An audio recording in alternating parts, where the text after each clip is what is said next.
Hey there friends, there was recently a health fair in the area where I live, and it was like a free thing where you could go and get a lot of stuff done for free, where you get your blood pressure taken, your body mass index, your body fat percentage, your total cholesterol, how much of that is the HDL, the good cholesterol, etc. All these different tests that they tested for, and it was all for free. So I invited many of my family members to come. I know many of the people, who are in my family are on tight budgets and things like that, so I thought that would be a benefit for them to come. And I also went myself. When I found out that I was perfectly healthy, none of the issues or tests came back, with anything bad. Many of my family members have high blood pressure. Actually, all of my biological family. Both of my parents and both of my brothers have high blood pressure. And so my parents are on the blood pressure medication, and they've been really pushing for my brothers to get on it to help control it. And they really don't want to go on it, and with good reason. Those blood pressure medications have a lot of side effects and things like that. So there's different ways that we can control our blood pressure. If it's too high, we can help lower it through some lifestyle changes. Just really quickly, some of those are just to quit smoking. That can help a lot. Exercising every day, 20 to 30 minutes of walking is really all that's needed. Watching our salt intake, increasing how much potassium we eat, which is readily available through many, healthy foods and fruits and vegetables and things. Watching how much heavy metals we get, which can come from our water, lead pipes and things like that, or, seafood has mercury and things like that. Different ways, that we get heavy metal, just to make sure we don't, trying to limit our intake on that. Making sure we're at a healthy weight. Lowering the amount of sugar that we eat. Lowering the amount of alcohol we drink or consume. Caffeine, also another thing that can cause people to have high blood pressure.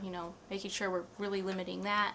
Eating healthy, making sure we're getting enough sleep, and watching our stress levels and things like that. So those are a lot of suggestions to help people control it through their lifestyle, and some people that works. But other people, maybe are less willing to try to make those changes, or it's not enough. Just those lifestyle changes aren't enough to control their blood pressure.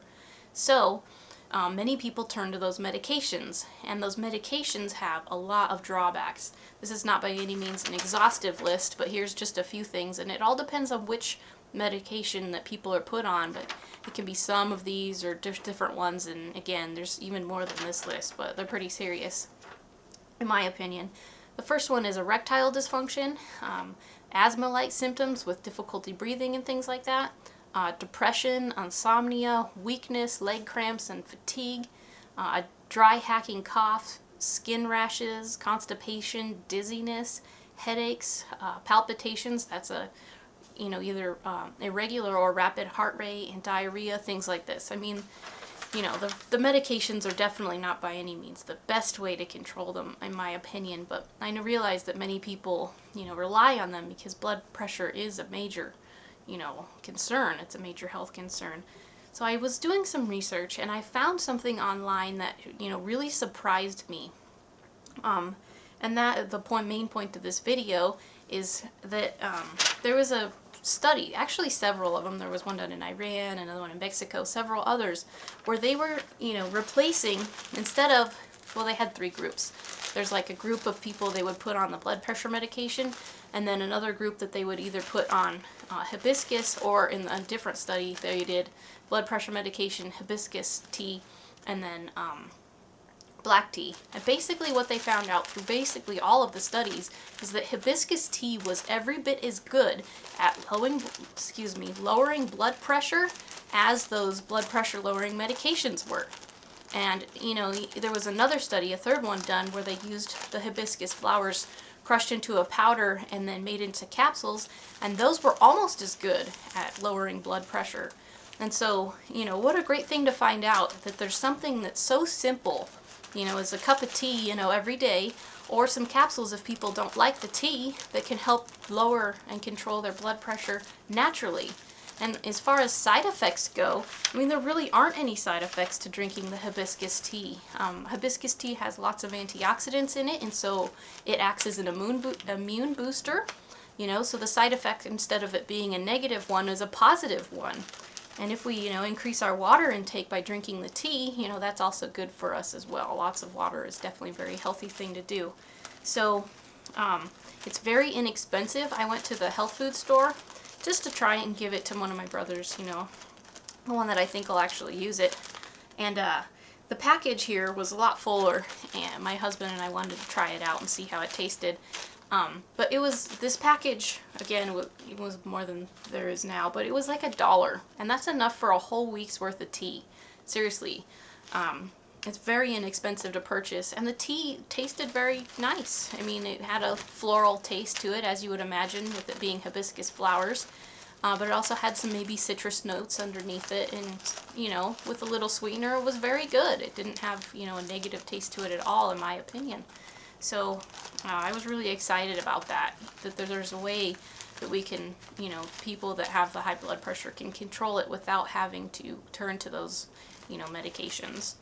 And in addition, hibiscus can be grown pretty much anywhere.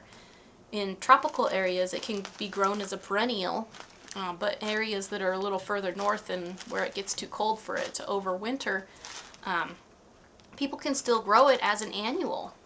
It takes quite a few flowers. I mean, I crunched the numbers, and without boring you with too much math, I figured there was a thing that said how much the dry flowers, how much the wet flowers are that turn into the dry flowers, and how much that would make into grams, and how much tea you would need, and so on.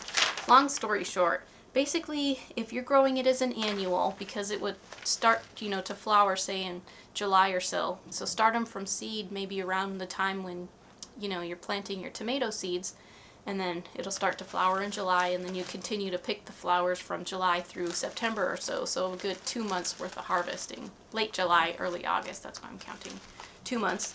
But 2 months worth of harvesting, you would need about 100 plants per person to grow enough hibiscus tea for your blood pressure medication for a whole year.